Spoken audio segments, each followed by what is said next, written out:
तो मैं Pradeep Kumar public inter college पट्टी कांड से हम जो बात कर रहे थे इसमें कक्षा 6 के विषय विज्ञान में इकाई 2 पदार्थ एवं पदार्थ के समूह जो हमारी इकाई है। हमने जो इससे पिछले लेक्चर में पदार्थों के वर्गीकरण के बारे में थोड़ा सा जानकारी हासिल की थी और अब हम एक छोटी सी हमने परिभाषा यहाँ पर लिखी है। ठीक है, इस परिभाषा को जान लेते हैं थोड़ा सा क्या है इसके अंदर। अब इसके बारे में डिटेल से हमने बात भी की थी और हम फिर दोबारा से इसमें आगे बात करेंगे। ये था वस्तुओं को उनके सामान्य लक्षणों के आधार पर, जैसे मैंने अभी बताया था ज्ञानेंद्रियों के बारे में जानकारी दी थी कि पदार्थ क्या होता है, किसमें उसका वर्गीकरण क्यों आवश्यक होता है। तो पहले मैंने एक छोटी सी परिभाषा लिखी है, इस परिभाषा को थोड़ा समझ लेते हैं और उसके साथ साथ हम इसके बारे में डिटेल से जानेंगे कि इसके अंदर क्या होता है। और फिर हम ये भी जानेंगे कि विभिन्न लक्षणों के आधार पर इसका वर्गीकरण हम किस प्रकार से कर सकते हैं। ठीक है,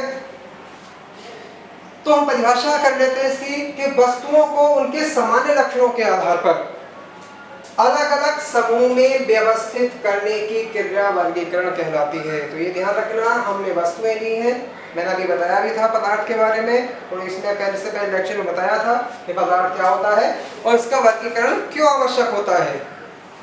तो इसके बारे में और जानेंगे। वस्तुओं को उनके सामान्य लक्षणों के आधार पर अलग अलग समूह में व्यवस्थित करने की क्रिया क्या कहलाती है? वर्गीकरण कहलाती है। अब मैंने ये तो बता दिया था कि वर्गीकरण क्यों आवश्यक है। वर्गीकरण इसलिए आवश्यक है क्योंकि अगर हम उसके किसी भी वस्तुओं को अगर वर्गीकृत नहीं करेंगे तो वो सब क्या हो जाएंगी, एक साथ मिल जाएंगी और मिलने के बाद फिर हम उसका किसी प्रकार से कोई अध्ययन नहीं कर पाएंगे। जैसे मैंने उदाहरण लेकर के ये बताया था कि यदि हमने सभी क्लासों को 6, 7, 8, 9, 10, 11, 12 सभी कक्षाओं को एक साथ मिला दिया तो मिलाने के बाद क्या बच्चों ये बताइए कि क्या पढ़ाई संभव हो जाएगी? यानी कि सब एक साथ मिले हुए हैं, किसी का कुछ नहीं पता कौन कहाँ बैठा है, सब एक साथ मिलकर के बैठ गए हैं। अब वहाँ पर कोई अध्यापक पढ़ाने के लिए जाता है तो आप बताइए वो 6 का पढ़ाए या 7 का पढ़ाए, 8 का, 9 का, 10 का, 11 का या 12 का, तो आप बताइए उसको किसको पढ़ाएगा वो।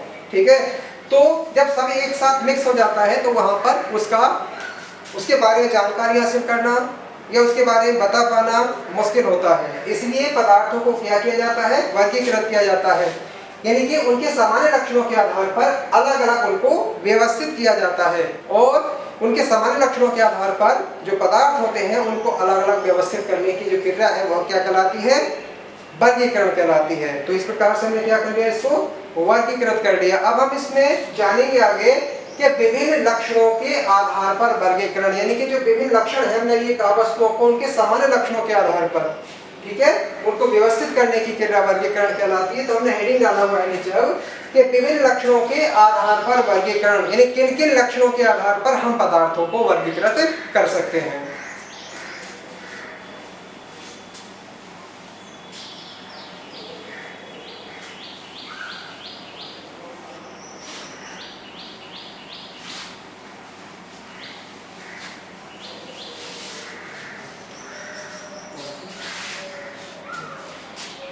तो जैसा सबसे पहला जो हमारे पास हेडिंग आता है वो आता है कि पदार्थ की अवस्थाओं के आधार पर, या हम ये भी कह सकते हैं कि पदार्थ की भौतिक अवस्थाओं के आधार पर इसका वर्गीकरण करने वाले हैं हम।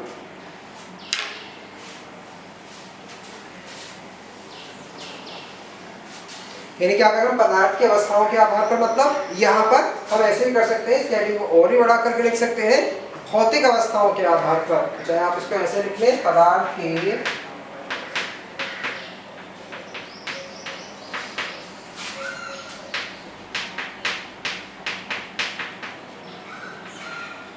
भौतिक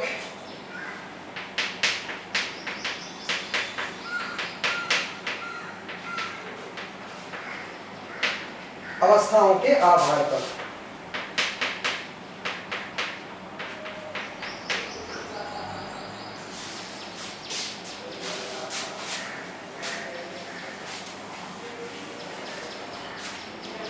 तो जैसे पदार्थ की भौतिक अवस्थाओं के आधार पर जो पदार्थ होते हैं वो 3 प्रकार के होते हैं।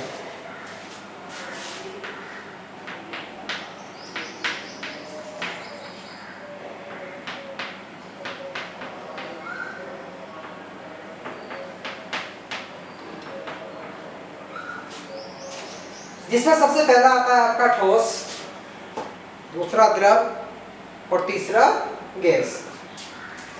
अब इसके बारे में थोड़ा जान लेते हैं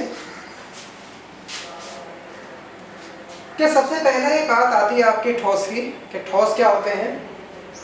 देखो, अगर यहाँ पर हम कोई वस्तु ले लें, जैसे मान लें यहाँ पर हमने ये डस्टर ले लिया है, इसका अगर हम ले लें तो इसका जो आकार है और जो आकृति है वो कैसी होती है, निश्चित होती है। अब इसके अंदर क्या था कि ये जो बना हुआ है, जो छोटे छोटे कणों से मिलकर के ये पूरा हिस्सा बना हुआ है, या मान लिया हम यहाँ पर चौक का ले लेते हैं, ठीक है। तो ये जो हिस्सा बना हुआ है वो छोटे छोटे जो पहले परमाणु होते हैं, परमाणुओं से मिलकर के अणु का निर्माण हुआ और अणु से पूरा हिस्सा बना हुआ होता है।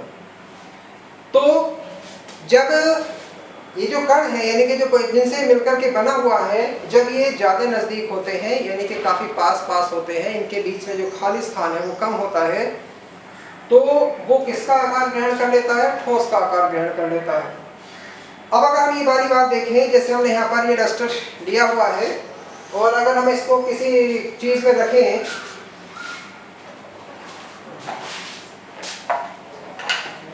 इसमें रख लें या किसी डब्बे में या उसमें रख लें, मान लें इसको इसके अंदर रख लें या किसी अन्य चीज़ों में इसको रख लें,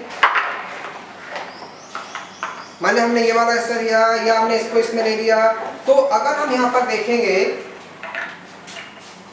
तो इसका जो आकार था, या अगर हम यहाँ पर चौक ले लेते हैं, जो इसका आकार है वो अब बाहर भी ऐसा ही है और अंदर जाने के बाद भी इसी प्रकार का है।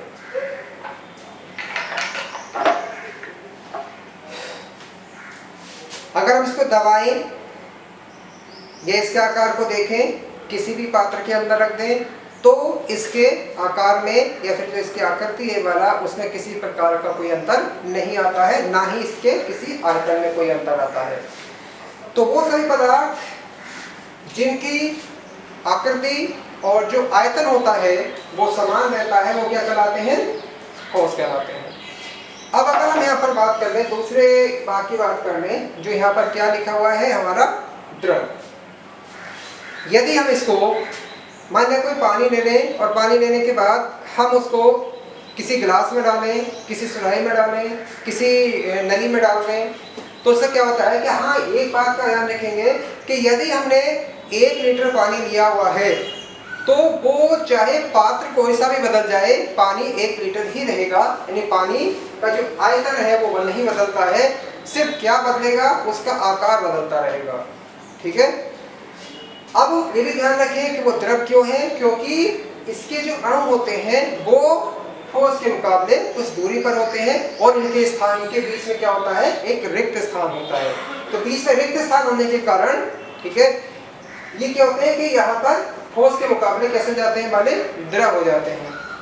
अब बात क्या थी, यहाँ पर ठोस है, यहाँ पर यहाँ था ठोस, ठोस के बाद हमारा यहाँ पर क्या है, द्रव है। तो द्रव में क्या था कि इसका जो आयतन होगा वो तो निश्चित होता है, यानी कि अगर हम उसको किसी भी पात्र में ले लें, अगर हम 1 लीटर पानी लेते हैं तो पात्र चाहे कोई सा भी ले लें, उसका जो आयतन है यानी कि वो उतना ही रहेगा, यानी कि 1 लीटर ही रहेगा। लेकिन जैसा पात्र लेंगे उस पात्र के अनुसार उसका जो आकार है वो बदल जाएगा। मान लिया आप उस वाले पानी को किसी गिलास में ले लेते हैं तो उसका आकार गिलास जैसा हो जाएगा, अगर किसी सुराही में ले लेते हैं तो उसका आकार कैसा होगा, सुराही जैसा हो जाएगा। उसका अगर हम किसी नली में लेते हैं, किसी मोड़दार नली में लेते हैं तो उसका आकार मोड़दार नली जैसा हो जाएगा। किसी बड़े पात्र में ले लेते हैं, फैलाकर ले लेते हैं तो उसका आकार फैला करके बड़े पात्र जैसा हो जाएगा। यानी कि आप उसको किसी उसमें लें, उसका जो आकार है वो चेंज होता रहेगा। तो ठोस में क्या होता है कि ना तो उसका आयतन बदलता है और ना ही उसका आकार बदलता है, इसके आकार और आयतन दोनों ठोस होते हैं। तो पदार्थ की व्यवस्था जिसमें आकार और आयतन दोनों ही निश्चित होते हैं तो वो क्या कहलाते हैं, ठोस। और पदार्थ की व्यवस्था जिसमें आकार उसका अनिश्चित हो लेकिन आयतन निश्चित होता है वो क्या कहलाता है, द्रव। इसके बाद तीसरे नंबर पर आपका जाता है गैस। इसका तो ना तो आयतन निश्चित होता है और ना ही आकार निश्चित होता है। यानी कि आप ये कह सकते हैं कि अगर हमने ये हिस्सा लिया है, अगर किसी छोटे पात्र में है तो ये छोटे पात्र का आकार ग्रहण कर लेगा और उसी के अनुसार आयतन ग्रहण कर लेगा। यदि हमने किसी बड़े पात्र में लिया है तो बड़े पात्र का आकार ग्रहण कर लेगा और उसमें फैल जाएगा। अगर हमने इसको किसी बड़े कमरे में ले लिया है तो ये फिर बड़े कमरे के आकार में ये